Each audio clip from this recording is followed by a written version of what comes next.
মাওলানা মিজানুর রহমান আজহার এটা ইঙ্গিত দিয়েছে যে এক জালেম গেছে আর এক জালেম যেন এদেশে আর ফিরে না আসে। অনেকে বলছে আমারে বলিস, আরে ভাই আপনার নাম বলিস, আপনি কোন কারণে নিজের গায়ে নিয়ে নেবেন? ভয় দেখা যে কোরআনের আইন যদি কায়েম হয় তাহলে কিন্তু হাত কেটে ফেলবে। আরে ভাই আপনি যদি চুরি না করেন আপনার তো হাত কাটবে না, তার মানে আপনার চুরি করার অভ্যাস ছিল, আবার ওইটা চালু করবেন। এই জন্য আপনি মানুষকে উল্টা পাল্টা বোঝান যে চুরি করার আইন খুব কঠিন, হাত কেটে দেবে। চাঁদাবাজি করার আইন খুব কঠিন, পা কেটে দেবে বিপরীত দিক থেকে। চাঁদাবাজের আইন এইটা না? যারা চাঁদাবাজি করে, যারা ডাকাতি করে, ছিনতাই করে, যদি ধরা পড়ে ওদের এক হাত আর এক পা কেটে দেওয়ার নিয়ম। ওরা মানুষকে এখন ভয় দেখাচ্ছে, যদি কোরআন এই দেশে এসে যায় হাত কিন্তু থাকবে না, পা থাকবে না, তার মানে ওর ওই স্বভাব আছে। আল্লাহ বলেন আমি জমিনে খলিফা পাঠালাম, আমরা কেউ জমিনে নেই। জমিন দেখলে আমাদের ভয় লাগে, আর জমিন ফাঁকা পেয়েছে জালেমরা 180 মাইল বেগে চালাচ্ছে। এই জমিন ফাঁকা রাখতে দেবেন? জমিনে আসেন, কারণ আল্লাহর ইচ্ছা কি ছিল আল্লাহ কিন্তু প্রথমে বলেন নাই, ক্বালা ইন্নী আ'লামু মা লা তা'লামুন। ও ফেরেশতারা আমি যা জানি তোমরা কিন্তু জানো না। কি জানেন আল্লাহ? ওটা এখনো বলেননি, ওটা পরবর্তীতে জানিয়েছেন যে আমার ইচ্ছা জমিনে আমি ন্যায় বিচার কায়েম করতে চাই। আল্লাহর ইচ্ছা যে এইটা, আমি এর আগে কোন জায়গায় এসেছিলাম পাশে, ওই জায়গায় আমি ইউদিলু হুয়া আকরাবু লিত-তাকওয়া আয়াতের ব্যাখ্যায় হালকা টাচ দিয়েছিলাম যে আপনি আল্লাহওয়ালা হতে চান, নেককার হতে চান, পরহেজগার দাবি করেন, তাকওয়াবান মনে করেন আমি তাকওয়া অর্জন করে ফেলেছি। আরে তাকওয়া তো ওইটা যে লোকটা ন্যায় বিচার কায়েম করতে পারে। তা আপনি জীবনের কোন জায়গায় ন্যায় বিচার কায়েম করেছেন বলেন? আপনার ব্যক্তিগত জীবনে ন্যায় বিচার আছে, পরিবারে আছে, সমাজে আছে, রাষ্ট্রে আছে, আদালতে আছে? নেই, কোথাও নেই। আপনার কিসের তাকওয়া? ইউদিলু, ন্যায় বিচার কায়েম করো, হুয়া আকরাবু লিত-তাকওয়া, এইটা তাকওয়ার নিকটবর্তী পন্থা। আত্তাকুল্লাহ, আমি আল্লাহকে ভয় করো। ইন্নাল্লাহা খাবীরুম বিমা তা'মালুন, তোমরা যা করো সব জানেন কে? আমি যেটা বোঝাতে চেয়েছি আয়াত দিয়ে আমি ইঙ্গিত দিলাম, বুঝেছেন হয়তো। আমরা আজ জমিনে নেই, জমিন ফাঁকা পেয়েছে জালেমরা, মন মতো চালাচ্ছে। এই 54 বছর চালিয়েছে, আবারও অনেকে চালাতে চায় না। আর জমিন মন মতো চালাতে দেওয়া হবে না। এ জমিন এখন থেকে চলবে শাহাদতের রক্ত যেখানে পড়েছে, শহীদদের মন মতো চলবে। কথা বলেন।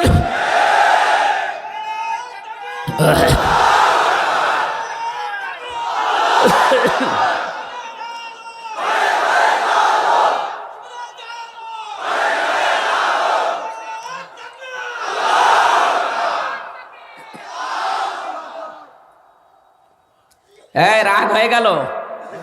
এই আয়াত আপনি কোরআন থেকে বাদ দিয়ে দেবেন। যারা তাফসীর পড়তে পারে নিয়ে আসেন। ওতিনা মিন কুল্লি শাই, আমাকে আল্লাহ অনেক নিয়ামত দিয়েছেন। এই নিয়ামতের 27টা বর্ণনা আমি তাফসীরে হাক্কানিতে পড়েছি। 2 নম্বর নিয়ামতের বর্ণনা হচ্ছে রাষ্ট্রীয় ক্ষমতা। আল্লাহ আমাকে রাষ্ট্রীয় ক্ষমতা দিয়েছে। নবীরা যদি এই ক্ষমতা চালাতে পারে, নবীর ওয়ারিস যারা, তারা চালাবে না মানে? আপনি আন্দাজে ধর্ম ব্যবসায়ী বলবেন, আপনি তো বড় ব্যবসায়ী। আপনি রাজনীতির নামে ব্যবসা করে দেশটাকে লুটে পুটে খেতে চান। সে চশমা এখন আর নেই, 5 তারিখের আগে ছিল চশমা, এখন খুলে চলে গেছে। এখন জাতি দেখতে পাচ্ছে দেশের সর্বনাশকারী কারা। গোয়েন্দা বিভাগের খবর রাখেন। আমি সর্বোচ্চ পর্যায়ে যারা দায়িত্বে আছে কথা বলি মাঝে মাঝে, বলে হামজা ভাই আমরা শুধু নখদর্পণে রেখেছি। অনেকে মনে করছে আমি নারায়ণগঞ্জে বন্দরে রাত 12টার পরে চাঁদা চাইলাম, জানলো কি করে? আরে ভাই রাত 12টার পর সেদিন গাইবান্ধা এক জজের কাছে আপনি 50 লাখ টাকা চাঁদা দাবি করেছেন। বলছে ওখানে চাঁদা চাইলাম রাতের বেলা, কে জানলো গো? আপনি রাতে চাঁদা চাওয়ার কথা বলেন, পায়খানায় বসে বসে কি করেন ওইটা ওরা দেখতে পায়। ওদের কাছে এমন মেশিন আছে, আমি নিজে দেখেছি। সারা বাংলাদেশ ওদের একেবারে হাতের মুঠায়, ওরা শুধু দেখতেছে কে কি করে। এ দেশটা আসলেই কারা ভালোবাসে ওরা কিন্তু দেখতেছে। কয় মাস দেখেছে, আর কিছুদিন দেখবে। এই জন্য আচরণ ঠিক করেন। অনেকে একটা মজলুম দলের উপরে একটা বদনাম দেওয়ার জন্য অনেকেই কিন্তু পেছন দরজা দিয়ে চেষ্টা চালাচ্ছে। বাংলাদেশ জাতীয়তাবাদী দল একটা মজলুম দল, এই 15.5 বছর ওরা কি অত্যাচার হয়েছে, অত্যাচারিত হয়েছে আমি নিজে দেখেছি। আমার কাছে ছিল এক একজনের নামে 313টা মামলা, 565টা মামলা। আপনি কি করেছেন? এখন যারা চাঁদাবাজির নাম নিয়ে এই যে দলের বদনাম করেন, এই দলটা প্রতিষ্ঠিত যে লোকটা করেছিল সেই লোকটার নামে কাবা শরীফে পর্যন্ত দোয়া হচ্ছে। আমি মসজিদে নামিয়ে মাই তার নামে দোয়া শুনেছি। শহীদ প্রেসিডেন্ট জিয়াউর রহমান একেবারে সরাসরি লক্ষ লক্ষ হাজিদের তিনি নিম গাছ লাগিয়ে ছায়ার ব্যবস্থা করে দিয়েছে। এমন একটা জায়গায় কাজটা করেছে যেটা আরাফাতের ময়দান, ওখানে দোয়া করলে দোয়া কবুল হয়। আমি তো নিজেও কয়েকবার ছিলাম, লক্ষ লক্ষ মানুষ ওখানে ওই গাছের নিচে ছায়া পায়, যেমন বিশাল গরম তাপ, ওখানে একটু ছায়া পেলে মনে হয় যে আমি জান্নাতে আছি। যারা গেছে জিজ্ঞাসা করেন কি সুন্দর জায়গা। এই নিম গাছের নামই দিয়েছে জিয়া ট্রি, জিয়া গাছ দিয়েছে তারা। অন্যান্য মানুষের যারা অন্য দেশ থেকে আসে তারা তো এই জিয়া কি চেনে না। এই নিম গাছের নিচে তারা যখন বসে দোয়া করে, আল্লাহ এই যে এই কাজটা যে করেছে তারে তুমি মাফ করে দাও। তাদের ভাষা আমাদের ভাষায় লক্ষ লক্ষ মানুষ দোয়া করছে। বললাম না মসজিদে নামি মাই, আমি নিজে তার নামে দোয়া শুনেছি 16 সালে। ইমাম সাহেব তার নাম ধরে দোয়া করছে যে আরাফাতের ময়দানে, মানে বাংলা অর্থ এইটা, আরাফাতের ময়দানে এই ছায়ার ব্যবস্থা তোমার যে বান্দা করে দিয়েছে, আল্লাহ তুমি তাকে জান্নাতের ছায়া দিও। আর তার নাম করে আপনি চাঁদাবাজি করবেন, তার দলের নামের বদনাম করবেন, আপনার মতো জাহান্নামের কীট আর এই কোলাঙ্গার মানুষও দলে দরকার নেই। আশা করছি ইঙ্গিতটা বুঝেছেন। আপনি থামবেন হয় না পদত্যাগ করবেন। কোনো মজলুম দলের বদনাম আমরা হতে দেব না। আমি নিজে যেহেতু মজলুম, আমি জানি যে এর দুঃখটা কি। আলহামদুলিল্লাহ, বাংলাদেশের ঐতিহ্যবাহী জেলা বরিশাল মোলাদি থানার অন্তর্গত চরপদ্দা আফসারিয়া স্কুল অ্যান্ড কলেজের উদ্যোগে প্রথম বাৎসরিক ঐতিহাসিক তাফসিরুল কোরআন মাহফিলের স্বনামধন্য সভাপতি হাজিউল হারামাইন আলহাজ মাওলানা ফজলুল হক সাইদ দামাত বারকাতুহুল আলিয়া, মাহফিলের প্রধান অতিথি বাংলাদেশ জাতীয়তাবাদী দল বিএনপির কেন্দ্রীয় নির্বাহী কমিটির ভাইস চেয়ারম্যান, রাজনীতিবিদ, বিশিষ্ট আইনজীবী, সিনিয়র অ্যাডভোকেট জয়নুল আবেদিন এ মোলাদির কৃতি সন্তান, আতালাল্লাহু উমরাহু ওয়া বারাকাল্লাহু ফি হায়াতি, আমিন। আমি আইনের মাধ্যমে সারা জীবন জনগণের পাশে দাঁড়িয়েছেন, মানবতার পাশে দাঁড়িয়েছেন। আল্লাহ যেন তার পুরাটা জীবনের ভালো কাজগুলো কবুল করেন, অন্যায় কাজগুলো যেন মাফ করে দেন। আমাদের পাশের দেশ, প্রতিবেশী দেশ, এই যে এরা মানুষের সম্মান নিয়ে যেভাবে সিনেমিনি খেলে, বিশেষ করে এই 54 বছর যা করেছে মেজর ডালিমের সংবাদ টকশো, এগুলো দেখে আপনি ক্লিয়ার হয়ে গেছেন। এর আগেও ক্লিয়ার অনেকে ছিল। আমরা এই প্রজন্মের মানুষগুলো তার মুখের কথা শুনে পুরা ক্লিয়ার হয়ে গেছে যে বাংলাদেশের বুদ্ধিজীবী, বাংলাদেশের আলেম ওলামা, জ্ঞানী মানুষ, এদেরকে হত্যার পেছনে হাত আছে আমাদের এই প্রতিবেশী এদের। আর এরা নাকি আমাদের বন্ধু ছিল। এই পৃথিবীতে সবচাইতে নিকৃষ্ট প্রতিবেশীর তালিকা যদি করা হয়, তার 1 নাম্বার নাম আসবে ভারতের। শুধু প্রতিবেশী হিসাবে তারা নিকৃষ্ট না, এ দুনিয়াতে আপনি মাইক্রোসফট খোলেন, ভয়েস অফ আমেরিকার যে রিপোর্টগুলো দেখেন, তাম দুনিয়ায় এখন মিথ্যা কথা সবচাইতে বেশি বলা হয় ভারতে। কারণ এদের সাংবাদিকতা যারা আছে, বিশেষ করে মলম, এই যে হকার, এরা যেভাবে মিথ্যা প্রপাগান্ডা ছড়ায় মানুষকে নিয়ে, শয়তানও মনে হয় এত মিথ্যা কথা দুনিয়ায় বলেনি। শয়তান ওরে দেখে সেলট দেয় যে তুই আমার বাবা, আমি জীবনে এত মিথ্যা কথা বলতে পারিনি, তুই এই কয়দিনই যা বললি। ওনাকে দিয়ে যারা বলাচ্ছিলেন, আশা করছে তারা থামবেন। আপনি যাবার সময় যে কথাগুলো বলে গিয়েছিলেন একেবারে সব অক্ষর অক্ষরে পালন করছেন। যাবার সময় বলে গিয়েছিল যে আমি যাবার 2 মাসের ভেতরে যেন দেশটা দেউলিয়া হয়ে যায়। চেষ্টা চালিয়েছিল বিভিন্ন, কিন্তু একটা হালে পানি নেয়নি।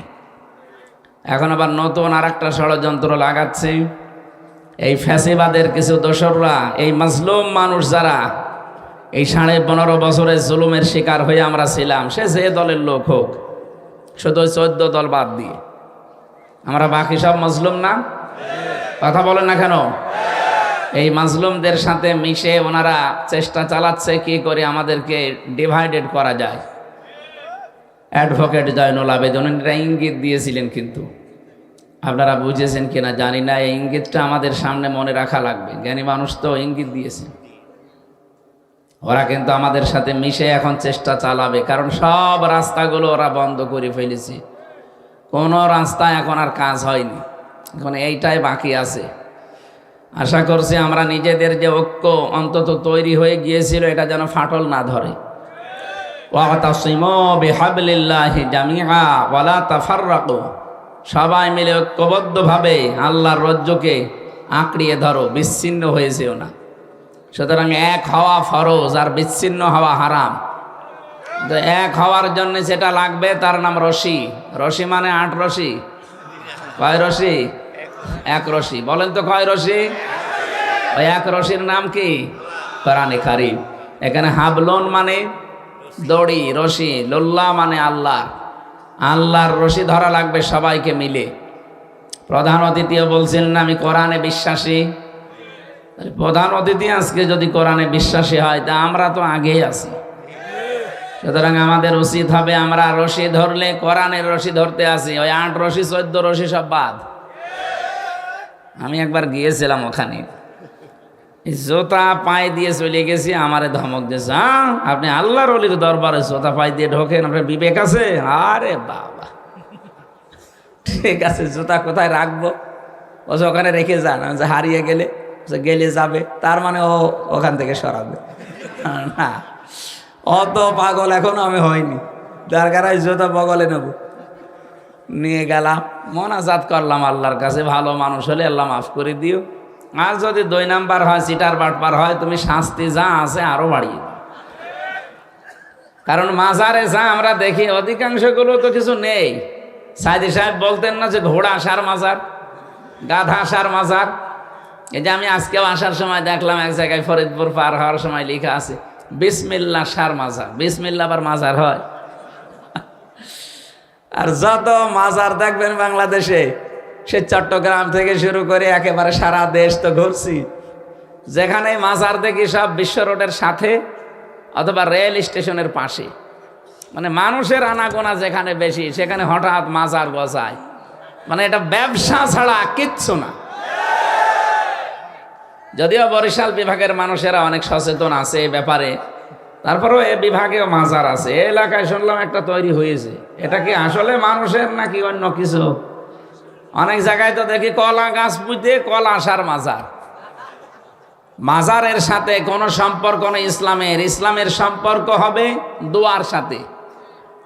কোনো আল্লাহর ওলি যদি মরে যেয়ে থাকে, ইন্তেকাল করে, তাকে সম্মান জানাবেন, শ্রদ্ধা করবেন, দোয়া করবেন তার জন্যে, এতটুকুই শেষ। তার কাছে কিছু যদি চান, আপনারও ঈমান যাবে, আর উনি তো আর কিছু বুঝতেছে না।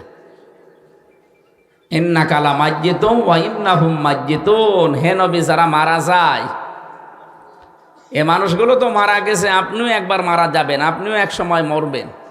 সুতরাং ওরা যেমন মারা গেছে, আপনিও মারা যাবেন, ইন্তেকাল করবেন। সূরা ফাতিরের ভেতরে আল্লাহ আছে, যারা মারা যায় তাদেরকে আপনি কিছু শোনাতে পারবেন না। তা আপনি যে তাদের কাছে কিছু চান, ওরা তো শোনেই না, আপনি কি চান? সুতরাং কমন সেন্স আমাদের যাদের আছে, মরা পীর হোক জীবিত পীর হোক, কারো কাছে কিছু চাওয়া যাবে না। কিছু চাইলে আপনি আল্লাহর কাছে যাবেন। আমার কথা বোঝা গেছে? মাজার কেন্দ্রিক ইসলাম নয়। লা তাত্তাখিদুল কুবুর মাসাজিদা, কবরকে সেজদার জায়গা বানিও না। এ কথা রাসূলুল্লাহ কার? সুতরাং আমরা আল্লাহ এবং রাসূলকে মেনে চলতে চাই। আল্লাহ আমাদের তৌফিক দেন, বলেন আমিন।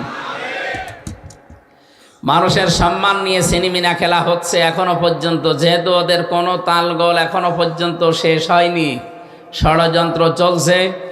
আমাদের সতর্ক থাকার জন্য একটাই পদ্ধতি এখন খোলা আছে, ঐক্যবদ্ধ হওয়া লাগবে। আর সেইটার ভিত্তি হতে হবে কোরআন। কোরআনের বাইরে যদি কেউ যায় না, তার সাথে আমার কোনো ঐক্য নেই। কে কথা বলেন না কেন? কারণ এই দেশের মূল ভিত্তি আল্লাহর কোরআন। কোরআন আছে, এ দেশটা আছে। কোরআন থাকবে না, এ দেশও থাকবে না। ৯৬% মুসলমান আমরা এখানে কোরআন নিয়ে বাস করি। কথা বলেন ঠিক কিনা? অন্যান্য দেশানে যেখানে যা আছে, এই ছেলে পরে কথা বলবেন ভাই, এখানে যেন কেউ না আসে।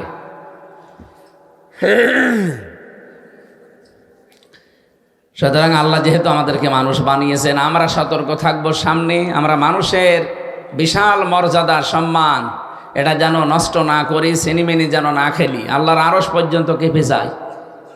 নবীজি একবার দাঁড়িয়ে গেলেন মসজিদে নববীতে, সামনে দিয়ে একটা লাশ যাচ্ছিল। সাহাবেরা বলে, হুজুর আপনি দাঁড়ালেন কেন? এটা তো ইহুদির লাশ। নবীজি বলেন, ইহুদি তাতে কি হয়েছে? ওটা তো মানুষ, আল্লাহর বান্দা না? আল্লাহকে বানিয়েছেন রব্বুল আলামিন, যাকে নিজে কুদরতে হাত দিয়ে চেহারাটা বানিয়েছেন, তিনি মানুষ।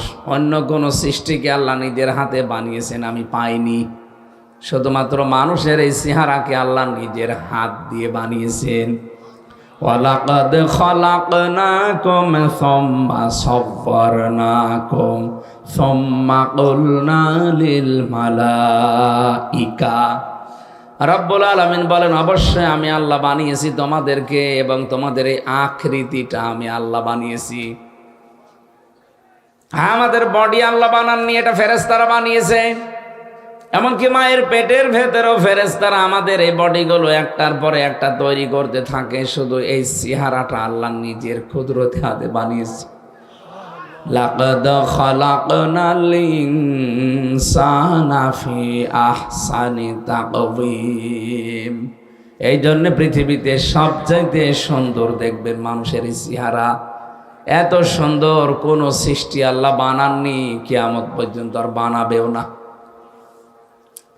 এই জন্য আল্লাহ আমাদের শুধু বানিয়ে শেষ করেননি, আমাদের যেহেতু সম্মান দিয়েছেন, আমরা এখন সম্মানিত। যার কারণে বিশ্বাস করেন তার নাম কিন্তু কোরআন শরীফ।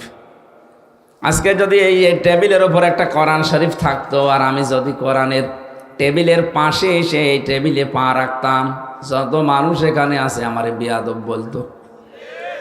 কোরআন শরীফ এখন নেই, আমি যদি এর উপরে না এর উপরেও পা রাখি, আমার কেউ বিয়াদব অন্তত বলবে না। কি? শুধুমাত্র কোরআনে কারিমে টেবিলের উপরে থাকার কারণে এর মর্যাদা চলে আল্লাহ বাড়িয়ে দেয়। আমাদের এই দেশে সত্যিই যদি ৫৬,০০০ বর্গ মাইলে কোরআনে কারিম কায়েম হয়ে যায়, দেশটার মর্যাদাও বেড়ে যাবে। আমি কি বোঝাতে চাই? বুঝেছেন? আলহামদুলিল্লাহ। মানিত্তাবাল হুদা বিগাইরিল কোরআন আদাল্লাহুল্লাহ, তিরমিজি শরীফের হাদিস। এখানে যারা আলেম আছেন তাদেরকে বলছি, নবীজি বলেন, কোরআন বাদ দিয়ে পৃথিবীর কোনো জায়গায় যদি কেউ ভালো হওয়ার নিয়তেও যায়, আল্লাহ নিজে তাকে দায়িত্ব নিয়ে খারাপ বানিয়ে দেয়। শব্দটা দল্লা ইয়াদিল্ল দেয়নি যে আপনি নিজেই নিজেকে খারাপ করে ফেলেছেন, না। আদল্লা ইউদিল্ল ভাবে ইফাল, বাংলা অর্থ দাঁড়িয়েছে আপনি হয়তো ভালো হওয়ার নিয়তে কোনো জায়গায় গিয়েছিলেন, কিন্তু কোরআন সেখানে ছিল না, কোরআনের কর্মসূচিও ছিল না। এই জন্য আল্লাহ নিজে দায়িত্ব নিয়ে আপনাকে আরো গোমরা বানিয়ে দেবে।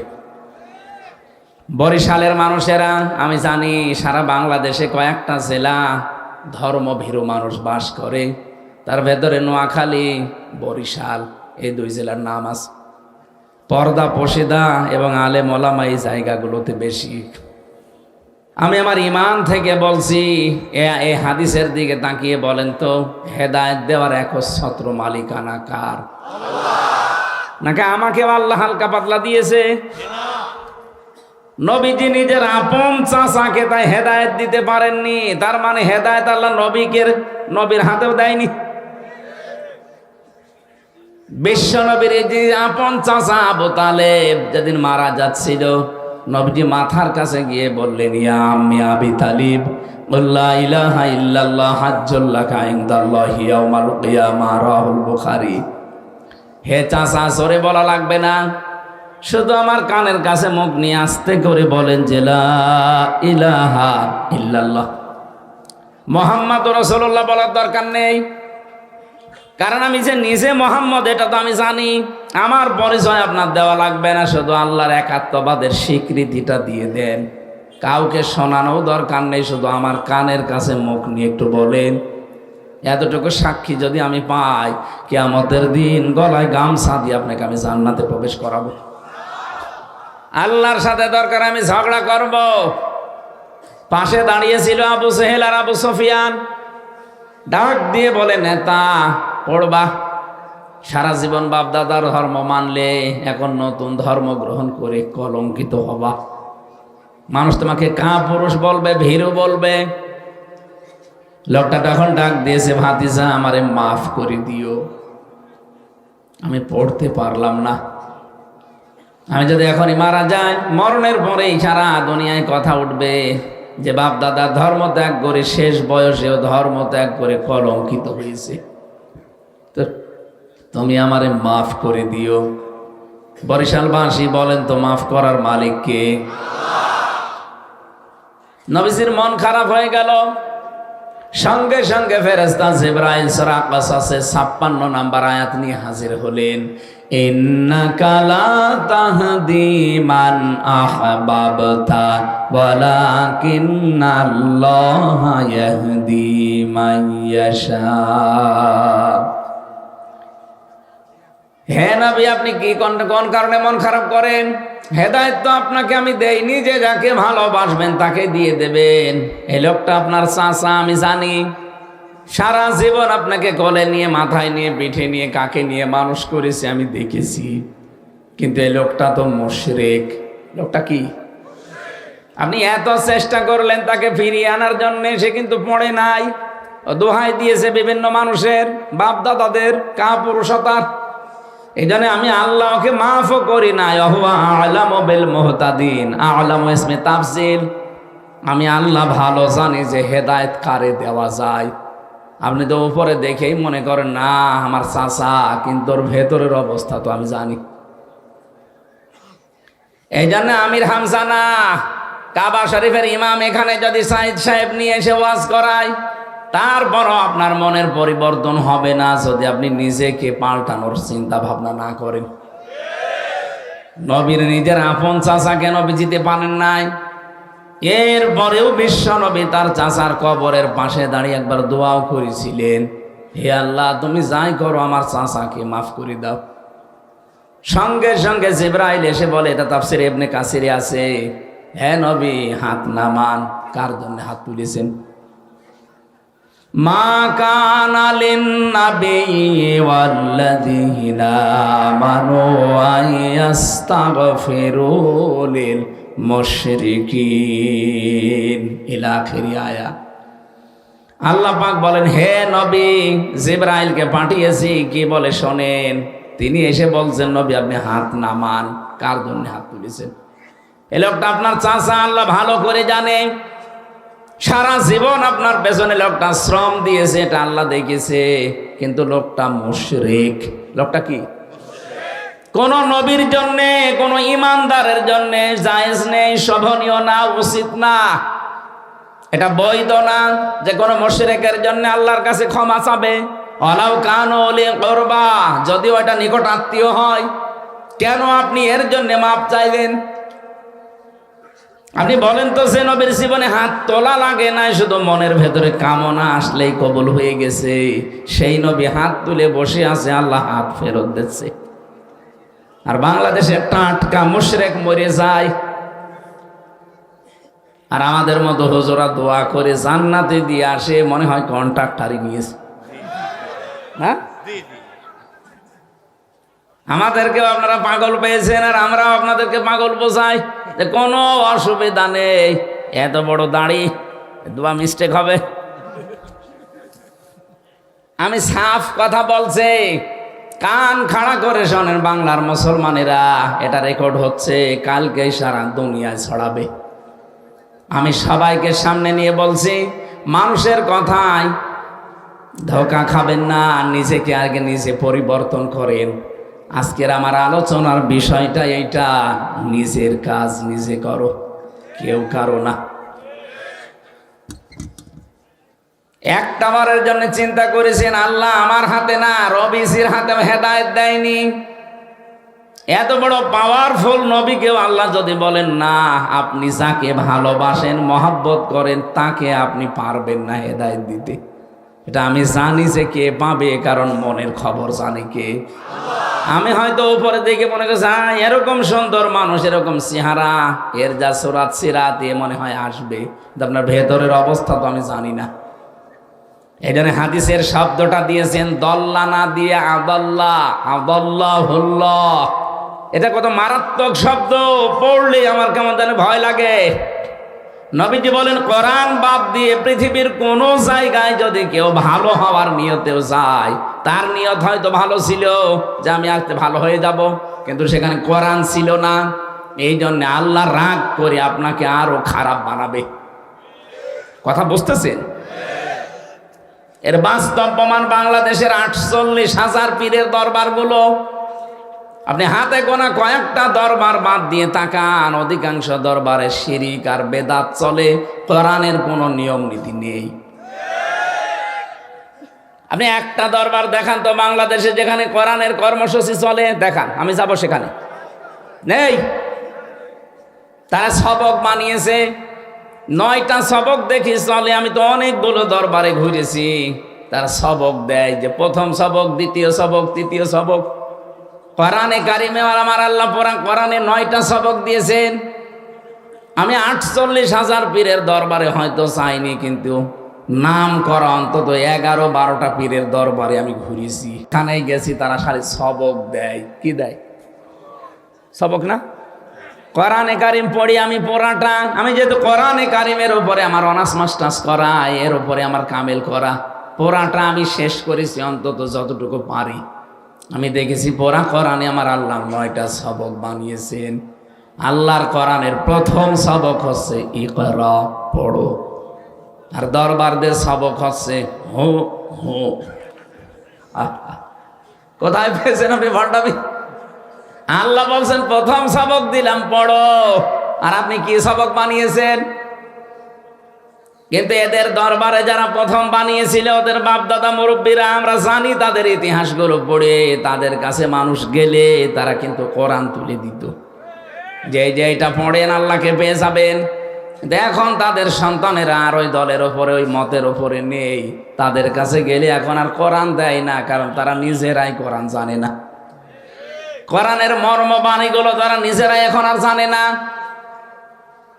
কোরআনে কারিম যে কি চাই, কি বলতে চাই, কি কায়েম করতে চাই, সেগুলো তারা নিজেরাও জানে না, এই জন্য জানাতে পারে না। গেলে ওই জিকির দিয়ে দেয়, তাও তো জাত মতো জিকির দিলে তো হয়, দেয় হো হো। আর চট্টগ্রাম বিভাগে আপনি জানেন এমন এমন দরবার আসে যেখানে জিকির হয় শুধু বাবাদের নামে। শাহ আলী বাবা, কেল্লা বাবা, ফতে বাবা, ইয়ালি বাবা, ন্যাংটা বাবা, এই বাবার জিকির হয়। এবার আসেন তো হাদিসের বাস্তব শিক্ষায় যাই। আমি কিন্তু সত্যি আল্লাহর কথা একেবারে আল্লাহর দিকে তাকিয়েই বলছি। যেখানে কোরআন নেই ওই জায়গায় যদি আপনি ভালো হওয়ার নিয়তেও যান, আপনাকে হামজা খারাপ বানাবে না, আপনাকে সরাসরি গোমরা করে দেবে কে? সুতরাং আজকে থেকে সিদ্ধান্ত নেবেন যে দরবারে কোরআন চলে না, কোরআনের কর্মসূচি নেই, ওই দরবারের প্রতিষ্ঠাতা আমার বাবাও যদি হয়, আমি ওই দরবারে নেই। কথা বলে না কেন? কত দরবারে মানুষ যায় ভালো হওয়ার নিয়তে, আগে গাঁজা খেত না, দরবারে গিয়ে গাঁজা ধরেছে, কি ভালো হয়েছে না খারাপ হয়েছে? কুষ্টিয়ার লালনের মাজারে মানুষ যায় ভালো হওয়ার নিয়তে যায়, কিন্তু কোরআনে কারিম সেখানে চলে না। ওখানে আপনি সারা দেশ মিলে কয় মন গাঁজা আর পাবেন, তার চাইতে বেশি গাঁজা ওখানে পাওয়া যায়। যেন মানুষ দেখে ওখানে ভালো হওয়ার পরিবর্তে আরো খারাপ হয়ে যায়। প্রকাশ্য সেজদা দিচ্ছে, প্রকাশ্য সেজদা দিচ্ছে কবরকে। হাদিস বললাম না, লা তাত্তাখিযুল কুবুর মাসাজিদা, যে কবরকে সেজদার জায়গা বানাবেন না, আর ওটা পোড়া সেজদা চলছে। তার মানে আগে একজন নামাজ পড়তো না, সে এক গোনা করতো, এখন কবরে সেজদা দিয়ে শিরিক করছে। ও কি ভালো হয়েছে না খারাপ হয়েছে? ওকে খারাপ বানিয়েছে কে? কেন? কোরআন নেই, তুই গেলি কেন? কোরআন নেই, তুই গেলি কেন? এবারে আর একটা পয়েন্ট বলি নাকি এটা বাদ দিয়ে দেব? আবার উল্টা পাল্টা মনে করবেন না তো? আপনি বুঝলেন যে এই দরবারে কোরআন চলে না, সেখানে গেলে আল্লাহ আপনাকে পথভ্রষ্ট করে দেবে, গোমরা বানিয়ে দেবে। তাহলে বাংলাদেশে যত রাজনৈতিক দলের নাম নিয়ে যারা রাজনীতি করছে, যেই দলে কোরআন নেই, কোরআনের কর্মসূচি চলে না, ওই দল যদি আমার বাবাও তৈরি করে, ওই দলে আমি নেই। এই এটা প্রকাশ্য রাজনীতি হয়ে গেল, তারপরেও টের পাচ্ছেন না? এটা রাজনীতি না? আপনি যদি টের নাও পান, এ হুজুর কিন্তু টের পেয়েছে। এটা রাজনীতি না? এরা কি আন্দাজে তাকবীর দেয়? এরা কি কিছু বোঝে? আরে ভাই, আল্লাহর কসম, আমি আপনাকে বাঁচাতে চাই। কোরআনের চোখ লাগিয়ে দেখতে পাচ্ছি আপনি জাহান্নামে যাচ্ছেন। যেই দলে সত্যিই কোরআন নেই, কোরআনের কর্মসূচি ওই দলে চলে না, ওই দলের প্রতিষ্ঠাতা আপনার বাবা হলেও আপনি জাহান্নামে যাবেন। আপনাকে জীবনও আল্লাহ হেদায়েত দেবে না, আরো খারাপ বানিয়ে দেবে। আপনার সুরাত সিরাত চেহারা অনেক ভালো মনে হবে, পোশাক আশাক, কিন্তু ভেতরে আল্লাহ হেদায়েত থেকে বঞ্চিত করে দেবে। কারণ একটাই। কারণ কয়টা? যালিকাল কিতাবু লা রাইবা ফীহি। এই যে কিতাবের আগে আলিফ লাম আছে, কি আছে? আলিফ লাম 4 প্রকার। আলিফ লামে ইস্তেগরাকি, গরকন মানে ডুবন্ত। এখানে আলিফ লাম যেটা নির্দিষ্ট করার জন্য আল্লাহ দিয়েছেন।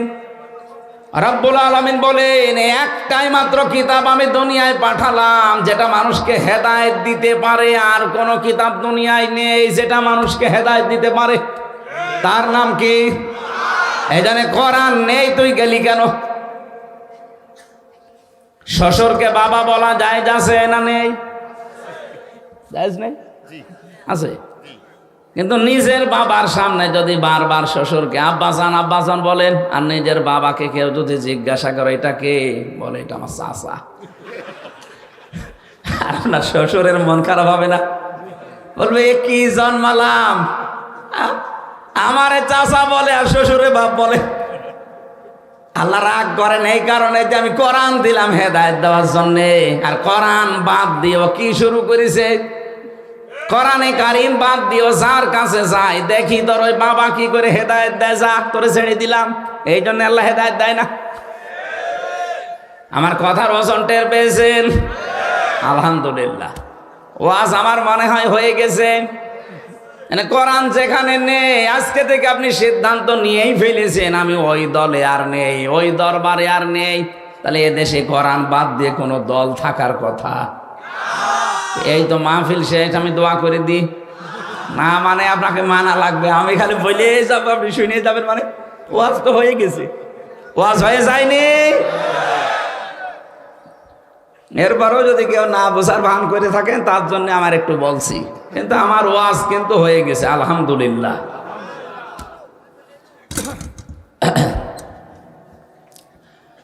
দরুদ আর সালাম পড়ছি আমাদের নবী, মানবতার মহান শিক্ষক মুহাম্মদুর রাসূলুল্লাহ সাল্লাল্লাহু আলাইহি ওয়াসাল্লামের প্রতি। আমরা কোরআনে কারিমের 2 সূরার 2টা আয়াত পড়েছি আংশিক। সূরা আহকাফ এর 9 নম্বর আয়াত পড়েছি, আর সূরা নমল থেকে একটা আয়াতের মাত্র 15 নম্বর আয়াতের একটা অংশ বিশেষ পড়েছি। এখন আপনি যা বলবেন আমি ওইটার দিকে যাব। সূরা নমল থেকে আলোচনা করব না সূরা আহকাফ?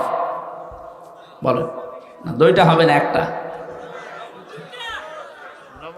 নমল আগে, তো নমল থেকে শুরু করি। জবান খোলে কোরআনের সোনালী আয়াত একটু পড়েন, আমরা তাফসির আকারে কথা বলবো, যেহেতু তাফসিরুল কোরআন মাহফিল লিখে দিয়েছেন। ওয়ালাকাদ আতাইনা লুকমানাল ওয়ালাকাদ আতাইনা দাউদা ওয়া সুলাইমানা ইলমা। আল্লাহ রাব্বুল আলামিন বলেন, আমি অবশ্যই দাউদ এবং সুলাইমানকে জ্ঞান দিয়েছি। এখানে প্রথম শব্দটা আমার আল্লাহ গ্যারান্টি দিয়ে আরম্ভ করলেন, ওয়ালাকাদ। না, কিছু লাগবে না, কিছু লাগবে না ভাই, বসে বসে।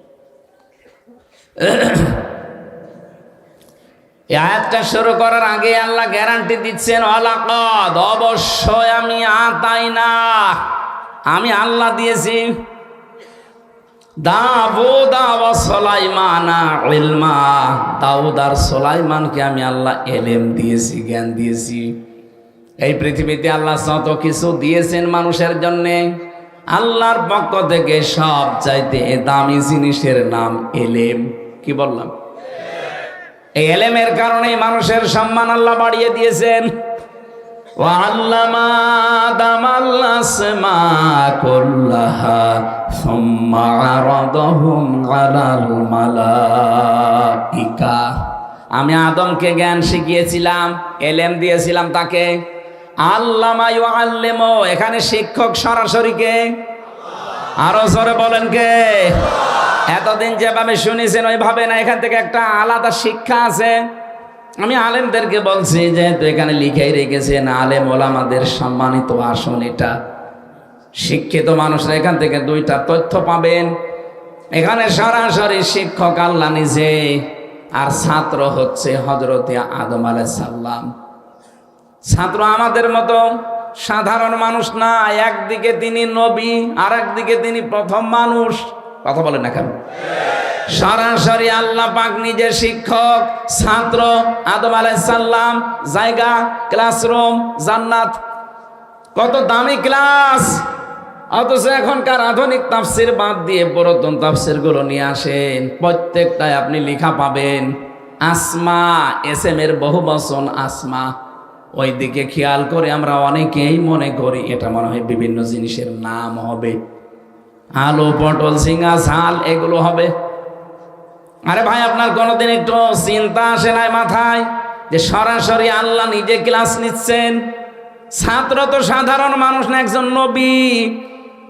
আর জায়গাটা তো সাধারণ ক্লাসরুম না, জান্নাতের ভেতরে। এত বড় দামি ক্লাসে আলু পটল ঝিঙায় ঝাল এগুলোর নাম শেখানো লাগে, অথচ তাফসির নিয়ে আসেন বাংলায় এইটাই লেখা আছে। চিন্তা ভাবনার বিষয় এখানে। এই কারণে আল্লাহ পাক নিজে ক্লাস নিয়ে কোনোদিন আলু পটল ঝিঙা বেগুন ঝাল এগুলোর নাম তিনি শেখানোর কথা না। যদি শিখেও থাকেন ইঙ্গিত দিতে পারেন কিছু আসল শিক্ষা আল্লাহ ওই দিন দিয়ে দিয়েছেন। এখানে এসএম এর বহুবচন আসমা যদিও দেওয়া আছে, আধুনিক তাফসিরে যারা গবেষক মুফাসসিরিনে কেরাম লিখেছেন দুইটা বিষয় আল্লাহ ওই দিন তাকে দিয়ে দিয়েছেন। যত জ্ঞানের ন্যায় এবং অন্যায় আছে সব আল্লাহ ওই এক ক্লাসে তাকে শিখিয়েছিলেন। আমরা যেহেতু আদমের সন্তান, আমরা কিন্তু অনেকেই যদি লেখাপড়া নাও জানি, ওই যে আদম নবী শিক্ষা পেয়েছিলেন সকল ন্যায় এবং সকল অন্যায়ের যত নিয়ম আছে ওই এক ক্লাসে আল্লাহ তাকে শিক্ষা দিয়েছেন। যত সূত্র ছিল ন্যায় এবং অন্যায়ের সূত্রগুলো আল্লাহ একদিনেই তাকে শিখিয়েছেন। কিন্তু ফেরেশতারা তো আর অত সূত্র জানে না। হযরতে আদমকে যখন নিয়ে এসে জিজ্ঞাসা করলেন ফেরেশতারা, এই জিনিসের সূত্রগুলো জানো, এই জিনিসের নামগুলো জানো? ফেরেশতারা যতটুকু জানে বলেছে না। ক্বালু সুবহানাকা লা ইলমা লানা ইল্লা মা আল্লামতানা ইন্নাকা আনতাল আলিমুল হাকীম।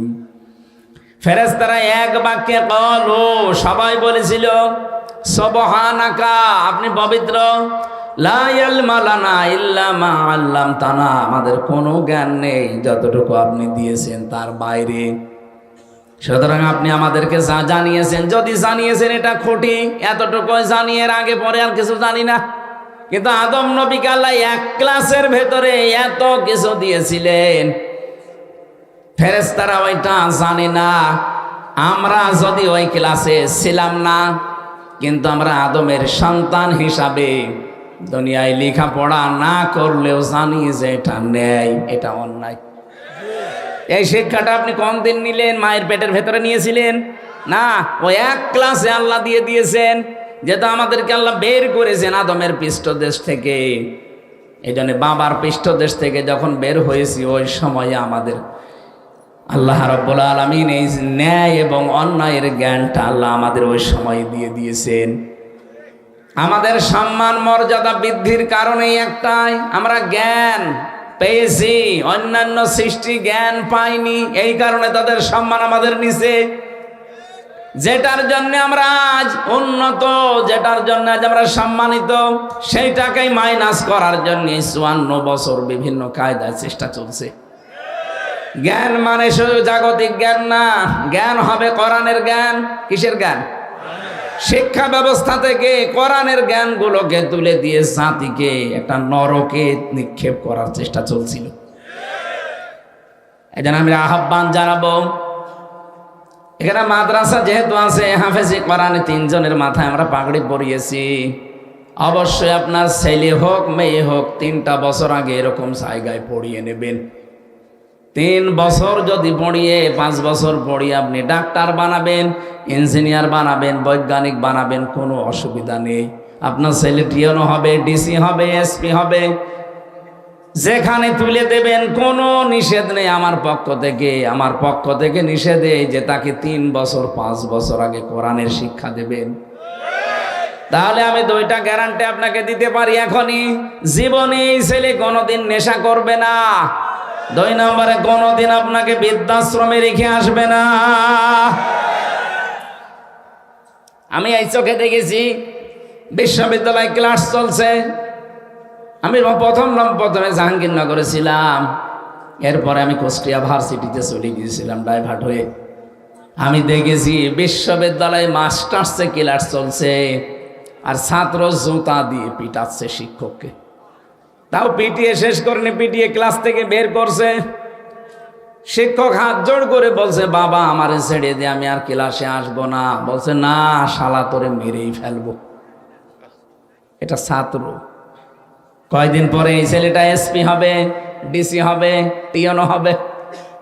আমি এ চোখে এইটাও দেখেছি। আজকে যেটা একেবারে শেষে পাগড়ি দিলাম, ওটা মনে হচ্ছে এখনো দুধও সারেনি। দুধ ছেড়েছে ওটা 6-7 বছর বয়সে। এতটুকু একটা ছেলে বিশাল সমুদ্র আটলান্টিক মহাসাগরে মাথার ভেতরে নিয়ে ফেলেছে অলরেডি। কোরআনে কারিম হিফজ করা, এটা মনে রাখা, এটাতে কত বড় কঠিন কাজ আমি তো হাফেজ, আমি জানি। 3টা বছর কারাগারের এই ফাঁসির কন্ডেম ছেলে আমাদের কাছে তো কিছুই দেয়নি, শুধু বঙ্গবন্ধুর জীবনী দিত আর কোরআন শরীফ। বঙ্গবন্ধুর চীন সফর পড়েন, তার আত্মজীবনী পড়েন, তার ছেলেবেলা পড়েন। আমি কি করব? যেটা চাইতাম ওইটা দিত না। কারারক্ষীকে বলতাম আমার ফাঁসি চাই, এই বইটা দেন। এই বই দেশে নেই মানে আমি মেজর ডালিম বলছি, এই বইটা দেন। শেষে বললাম যে কিছুই যদি না পারেন, ছাতা মাতা জীবনী পড়ে করবো কি, বাদ দেন, আমারে কোরআন দিয়ে যান। কোরআন শরীফ দিয়েছিল 3টা বছর। আমার তো প্রায় 75 বারের উপরে পড়া কোরআন নামাজের ভেতরে খতম হয়ে গেছে।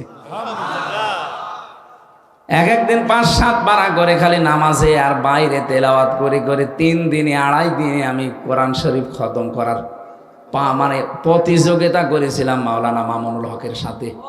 উনি আমার পাশের রুমে ছিলেন, আমার অঘোষিত একটা টার্গেট দিয়েছিলেন, কে কত তাড়াতাড়ি কোরআন শরীফ শেষ করতে পারে। প্রথম বছর গেল, এভাবে বললাম না, এভাবে না, বসার চেষ্টা করি আসেন। একেবারে মিজান মন সাহেব থেকে সারে জামি বেকায়া, যে কি এটার নাম, কাফিয়া, এই যত আরবি গ্রামারের কিতাবগুলো আছে, কারারক্ষীদেরকে টাকা পয়সা দিয়ে দিয়ে বলতাম, ভাই এগুলো একটু এনে দেবেন যে কোনো কায়দায়। ওরা ওইভাবে দিত। পড়তে পড়তে ওনার কাছে, মাওলানা সাখাওয়াত হোসেন রাজির কাছে, আমার যদিও পড়া ছিল আলিয়া মাদ্রাসায়, কওমি মাদ্রাসায়, আমি আবার ঝালাই করলাম এই 2-3 বছরে। বড়া কোরআন শরীফ যতবার পড়েছি, মানুষের অন্তর দেখবেন যত ধবধবে সাদা হয়, কোরআন তার কাছে তত মজা লাগে। আমাদের কাছে মজা লাগে না, এই কারণে আমার অন্তর কালো হয়ে গেছে। জেলখানায় যত ভালো লাগতো নামাজে পড়তে, বাইরে এসে কিন্তু এখন আস্তে আস্তে ওটা কেটে যাচ্ছে। কারণ এখন আমি ওই জায়গায় আর নেই, এখন একটা আলাদা পরিবেশে ছিলাম। জেলখানা কারো জন্যে জাহান্নামের মতো, আর কারো জন্যে জেলখানাটায় জান্নাতের মতো আল্লাহ বানিয়ে দেন।